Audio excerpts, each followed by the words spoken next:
All right, fight fans, we are back with MMA Moneyline. If you followed us for UFC Fight Night 94 and took all of our picks, you should be plus 3 units, whatever your units are. So if it's $100, you should be up 300. If it's $1,000, you should be up 3,000. We all made a bunch of money here. Hope you guys had the same luck.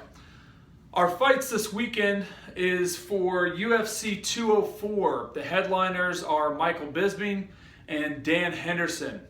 We have 6 picks for you, and we're going to run down each fight and give you our picks. This is going to be short and sweet. Hope you guys are tuning in, and we love to see some of your comments in the comments sections.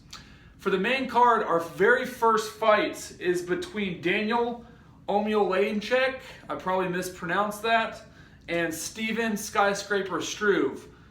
Also, I like to call him the baby giraffe. You know, we've seen a lot of promise out of Stefan Struve. He knocked out Stipe Miocic back in 2012. He's had a rough run over the past 4 fights, and we see some things in his game we don't really like. For one, he doesn't fight tall. He doesn't keep his distance with his jab well enough, or his kicks. He doesn't throw a whole lot of combinations. I don't see a lot of power in either one of his hands. He has shown a decent chin, but he's also been knocked out several times because he's not finishing his opponents. He's also not finishing them in the first round. On the other hand, we have Daniel Omielanczuk. Omielanczuk. I'm sure I'm pronouncing that halfway decent for an American guy. This guy I see some promise from. He's got a lot of power in his left hand. He's a southpaw. He's very powerful on the ground. And he's looking to finish fights. He's very aggressive. He's going to push the pace. He goes head hunting sometimes, which we don't really like. It hasn't really kicked him in the ass yet, but you never know. So in this fight, I like Daniel Omielanczuk to keep his distance from Stefan. To close the distance between him and Stefan Struve. Stefan has not done a great job of keeping distance, especially from shorter, more powerful fighters whose goal plan is to get inside of his distance. The whole way they're going to close the fight is to get inside of his hands, get inside of his kicks. He's not powerful enough to fend off more powerful strikers or wrestlers, and that's exactly what Daniel is. So we like Daniel in this fight. We find a lot of value on him as the underdog. The fight opened at plus 165. He's now a plus 160 underdog. We still see a lot of value there. I like a 2-unit bet on Daniel Omielanczuk plus 160. If you can get him at plus 165, plus 170, great, take even more value. We also see a lot of value in the under 1.5 rounds. The under 1.5 rounds total is plus 125 for a 1-unit bet.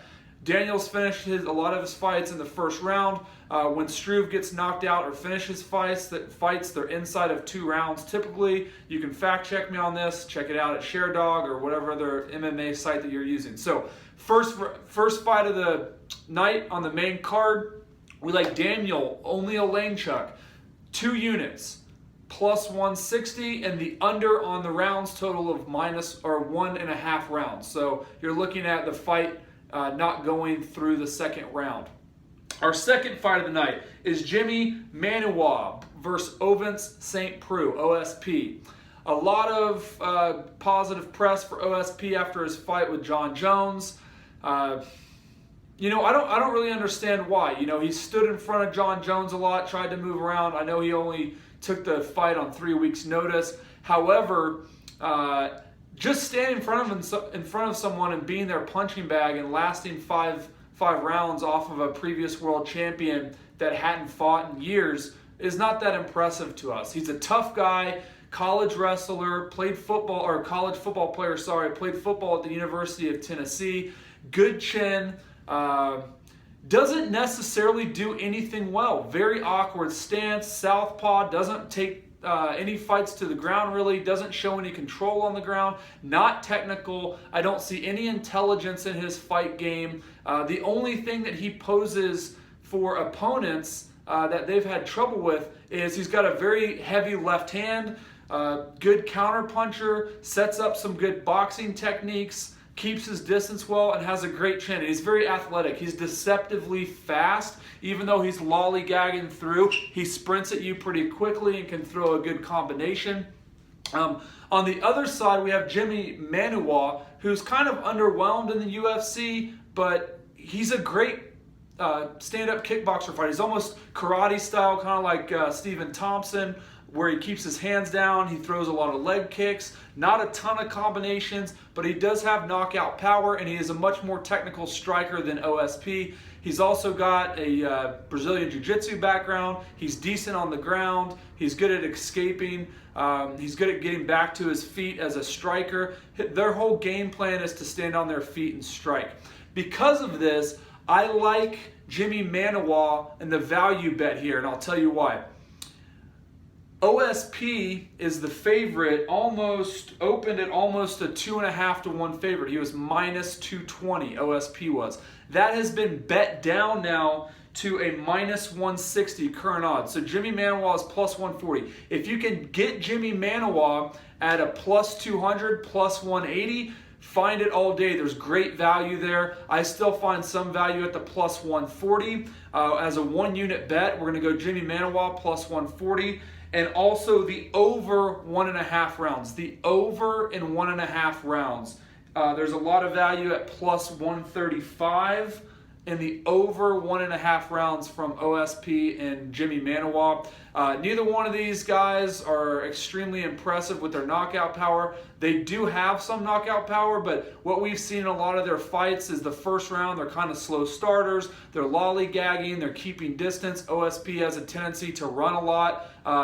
Doesn't have a lot of octagon control. He's going to move around, use his distance, try to counter-strike. And Jimi Manuwa is going to look very cautiously at OSP's power. He's going to keep his distance. He's going to pick his battles, and he's going to look for a knockout or a submission in some of the later rounds. Honestly, I think this fight's going to be very boring, and it's going to go to a decision.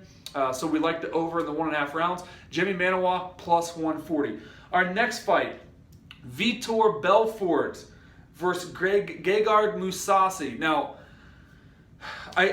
two UFC legends, two fight legends, two Strikeforce K1 legends. These guys have been around forever. The odds on the fight pick, we just don't like. There's nothing there that shows us that we want to lay enough money on Gerard Mousasi minus 330.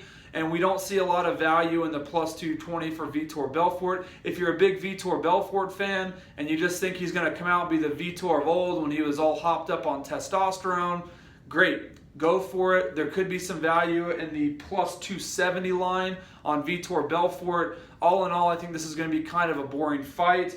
And we like the over in the 1.5 rounds for the round total. So we like the fight to go the full 3 rounds, if not into the late second, early third round. Both these guys are older. They're on the last leg. This is a make or break fight for both of these fighters. I believe they're going to come out sort of cautiously, and we find some value at plus 110 on the over 1.5. Our main event fight, the grudge match, the rematch that Michael Bisping has been asking for since he knocked out Luke Rockhold. He wants to avenge the Dan Henderson knockout, that he uses as his logo on his website. We see Michael Bisping coming in here very, very motivated. However, Dan Henderson packs a lot of power in his hands. He's going to keep his distance, and you never know with that one knockout power shot. He's got a tough chin.